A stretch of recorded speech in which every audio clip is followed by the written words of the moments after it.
আজ আমরা বৃষ্টির প্রাককালে দু একদিনের মধ্যে আমাদের বৃষ্টি হবে, মেঘ শুরু হয়েছে। সেই প্রাককালে দুটি এনজিও, শ্রী সবুজের অভিযান এবং বর্ধমান প্যারা welfare society, nutrition welfare society, দুটি সোসাইটির আন্ডারে আমরা বৃক্ষরোপণ করছি। না, বৃক্ষ ছাড়া আমাদের চলবে না, এটা আমরা প্রত্যেকেই উপলব্ধি করেছি। যেভাবে তাপদাহ এবং আমাদের সামগ্রিক পৃথিবীর তাপমাত্রা বাড়ছে, তাতে ভারতবর্ষে বৃক্ষ নিধনের পরিমাণ বৃক্ষ লাগানোর থেকে বেশি। রাস্তা তৈরির আগেই গাছগুলোকে কেটে ফেলা হচ্ছে, কিন্তু তার অল্টারনেট বৃক্ষরোপণ করা হচ্ছে না। এটা আমাদের দুর্ভাগ্যের বিষয়।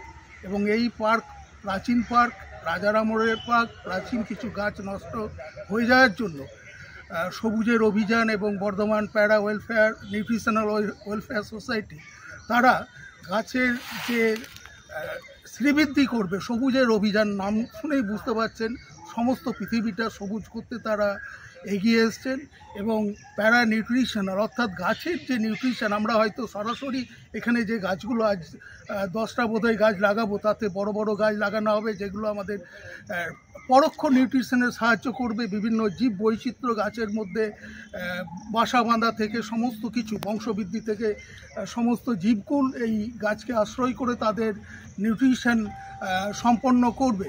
তো আমার ভালো লাগছে এরকম একটা অনুষ্ঠানে থাকতে পেরে, এবং আমি এখানের গাছগুলো যাতে খুব তাড়াতাড়ি বড় হয় এবং আমরা যৌথভাবে যে এনজিও কাজ করছে তাকে সাধুবাদ জানিয়ে এখানেই আমার বক্তব্য শেষ করছি।